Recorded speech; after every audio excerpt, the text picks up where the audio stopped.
It's the end of the world, yeah, it's all falling down. The snow on the mountain is piling up now. Ellie's on the front porch playing Future Days for me. Yeah, I'm just dreaming of the sea. Okay, so we learned today that Neil Druckmann, who was the co-director of The Last of Us Part 1 and the main director of The Last of Us Part 2 at Naughty Dog, is leaving his role as co-showrunner of the HBO series The Last of Us, leaving that to Craig Mazin, who really took control, or I should say took kind of the lead role as lead showrunner in season 2, after the pair of them really worked more collaboratively on season 1. And in my opinion, this pretty much means that season 3 of the HBO series is DOA. It's cooked. We are screwed. I mean, whatever you want to say about Druckmann, and I know people have very strong opinions about him. I personally, I wouldn't say I have like a super negative opinion of Druckmann. I think he's a mixed bag, but I think it's very clear that he understood his characters a lot better than Mazin does, or did, at least in season 2, and that the problems with season 2 are largely due to the way that Mazin especially wrote Ellie, and you know, I made a lot of videos about season 2 when that was airing, except for when I went off to Scotland and stopped making videos, and I'm trying to get back into it now. But season 2 was just a disaster. I mean, and I think a lot of fans of season 1, a lot of viewers who didn't play the game, and a lot of gamers all agree on this. The ratings fell, both the ratings in terms of viewership numbers and critical ratings, fan reviews, everything really took a nosedive in season 2. And I think probably the biggest reason for that, other than just some weird nonsensical plot choices, was the way that Ellie's character was really fundamentally changed from where she is in the game. And here's the thing, like, I don't mind changes from the game. I thought episode 3 in season 1 with Bill and Frank, which was a huge departure from the first game, I thought that was a really well done episode. It was emotionally powerful. It told stories that we didn't get in the game itself. It enriched the characters. And other than the fact that we didn't get to actually see Bill and Ellie interact in that season, I thought it was a great change, or addition, you might even say, to the story. But in season 2, instead of getting an Ellie who is hellbent on revenge, who is capable and smart and ruthless, this character from the game was all these things. She was also, she just seemed older, more mature, more level-headed, even though she's consumed by this desire to get revenge on the killers of her adoptive father, Joel. She's still, very smart, very driven, and really like what you would expect from someone who grew up in the apocalypse and had to deal with all this shit and learn the hard way in so many ways. She was also very good at all the parts she needed to be good at. She was a good killer. She was very sober-minded in terms of how she approached situations. Whereas in the show, we got this immature, snarky, constantly making jokes little girl, basically. Someone who, she comes across as a not even a 19-year-old, maybe a 16-year-old who never had to, deal with clickers or the cordyceps or any of that, and grew up, in, suburbia, and is just this lighthearted.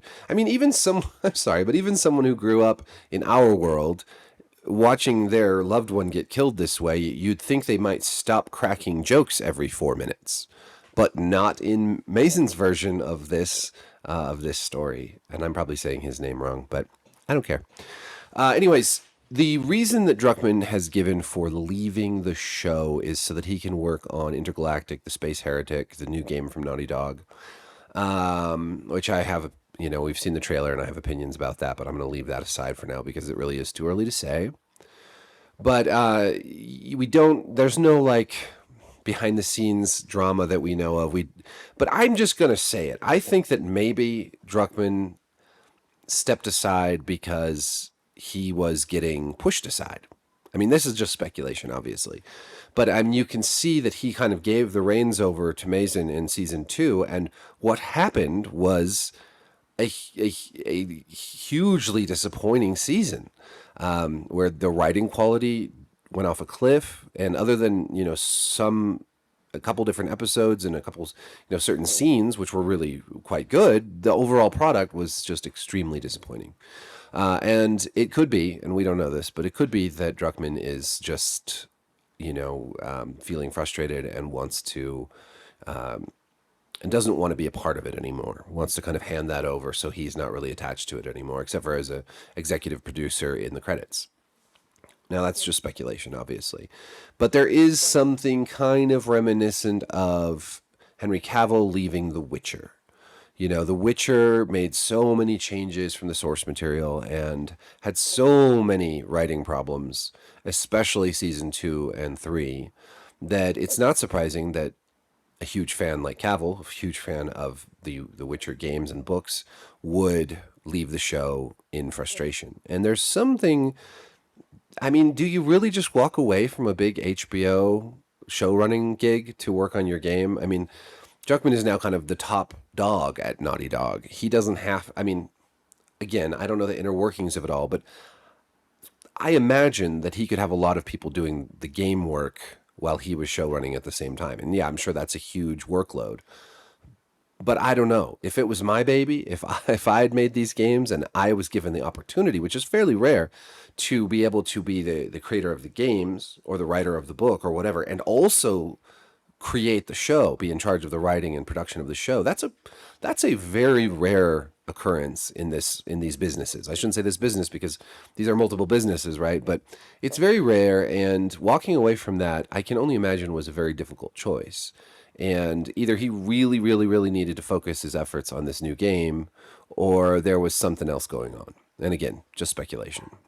But I think that with him gone, we're looking at a much different show. And we saw that in season 2, because he was really not part of a lot of that. And he wrote a couple of the episodes or co-wrote them, but most of that was Mazin's doing. And you can just see that the tonal change, the way that it follows the game less and less, and the changes are worse and worse. So I have very, very, I already had pretty much lost hope for season 3, and now that hope has just pretty much dwindled entirely. One of the odd things about season 2 of The Last of Us on HBO is that it really made me appreciate The Last of Us Part 2, the video game, a great deal more. And I say this is surprising because I had a lot of criticisms, and I still do have a lot of criticisms of the game and the direction that game took. And it's not so much that they killed off Joel. I think that was actually a pretty bold move. I'm not sure I like it, but I'm not sure that not liking it is the problem. Like, not liking it doesn't mean it wasn't the right choice, right? Like, it's obviously not a thing you're supposed to like. I think my problems with the game were more that it was just pretty bleak, and it just was hard for me to enjoy such a bleak experience. And then I really didn't like the ending. I really didn't like the final confrontation between Ellie and Abby, which I suppose we'll get in season 3 or 4, whenever they get to that. I just thought it was so unnecessary. Like, I don't know. I won't get into all that. But the point I'm trying to make, and I'm rambling, and I apologize, but the point I'm trying to make is, the more I saw the ways they changed things from season 2, the more I appreciated the way they did things in season 2 in the first place.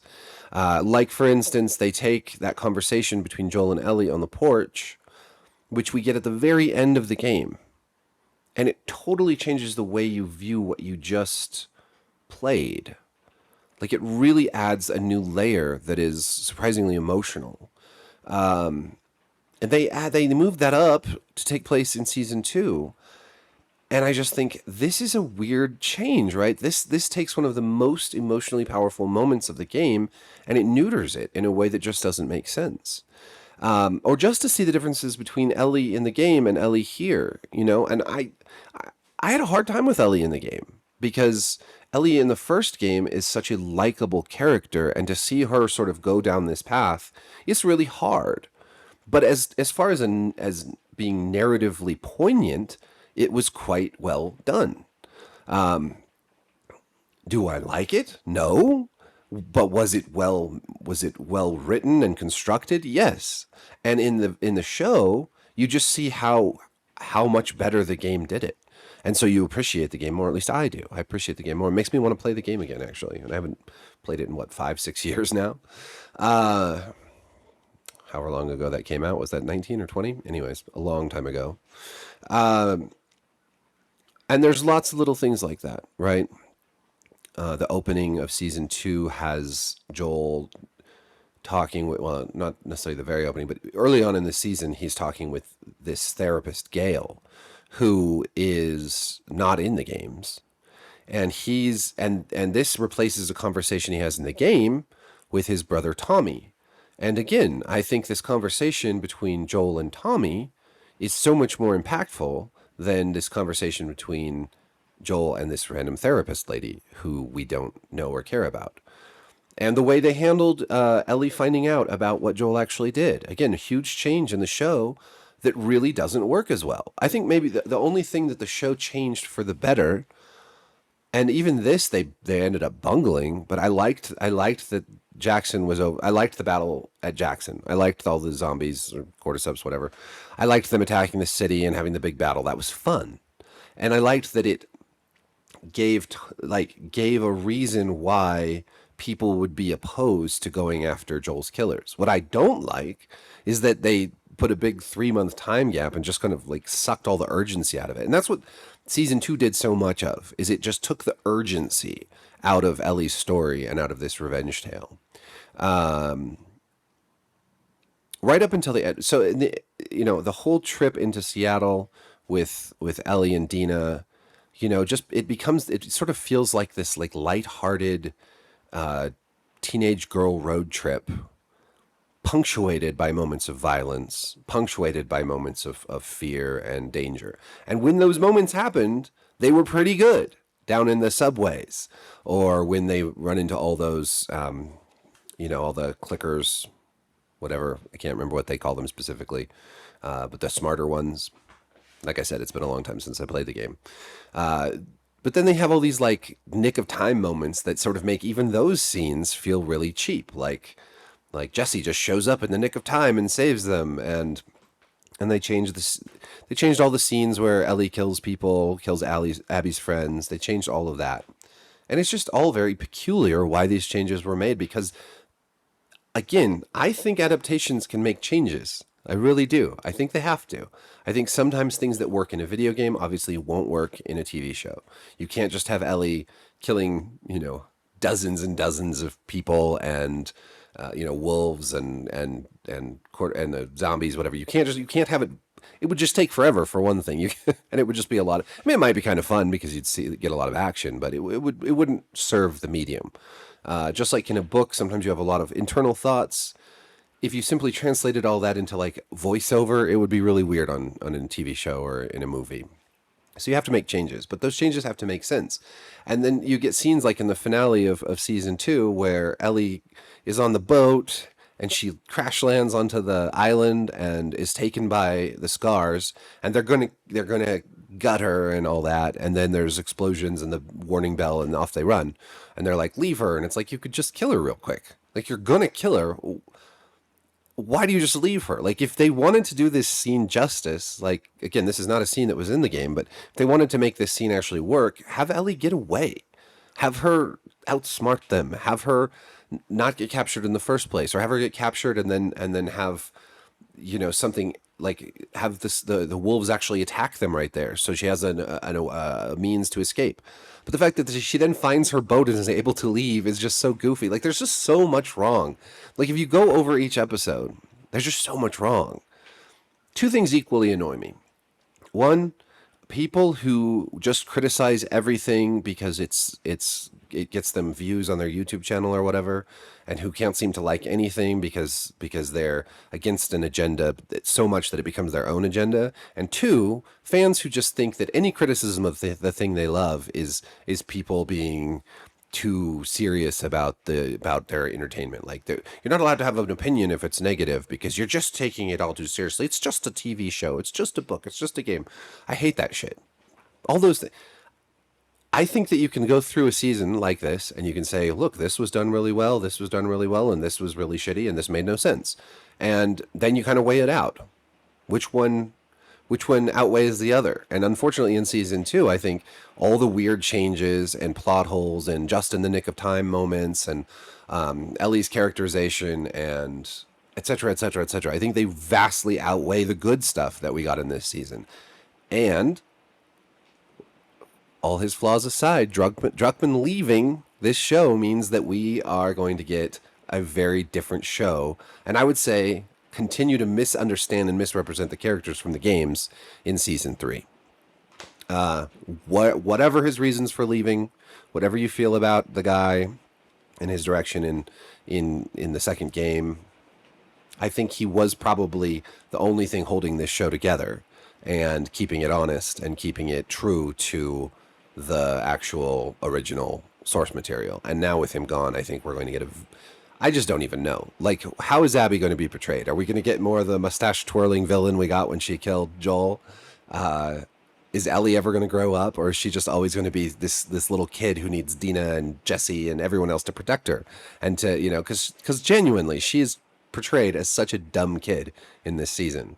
Like, Dina is literally mothering her in different scenes, and everyone is telling her all the time not to do the dumb shit she does, and she does it anyways. The fact that she's still alive is a miracle. Compared to the game, where she's very smart, very capable, it's just such a bizarre interpretation of this character. And that's the kind of change where it's like, that's a much bigger deal to me than the casting choice of Bella Ramsey, who I would not have cast in this role. Don't get me wrong.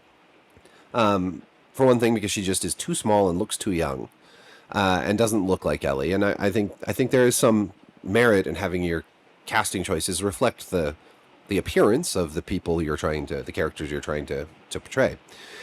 Anyways, I was gonna read all the quotes, but it's just PR bullshit. It's just like, there's really nothing there of substance.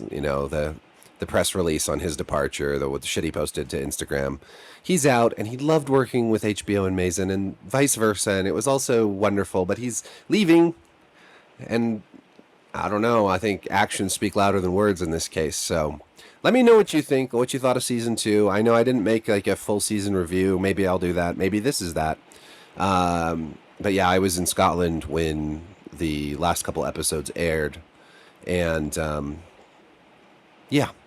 Anyways, sorry I haven't made that many videos. I've got this new camera and I've been working on my setup, and I don't know. I'm a single father. I have 3 teens and 3 dogs, and my life is super busy, and I just haven't had focus, and I need focus. Like a camera needs focus to make these, but I'm trying to get back into that. And I even made a whole video where I totally screwed up the sound and didn't record any sound. And after I did that, I was depressed and just anyways, it's starting to really rain hard outside, and I'm going to end this video. So thank you for watching. Like, subscribe, hit the notification bell. Peace. It's the end of the world, yeah, it's all falling down. The snow on the mountain is piling up now. Ellie's on the front porch playing future days for me. And I'm just dreaming of the sea. Yeah, I'm just dreaming of the sea.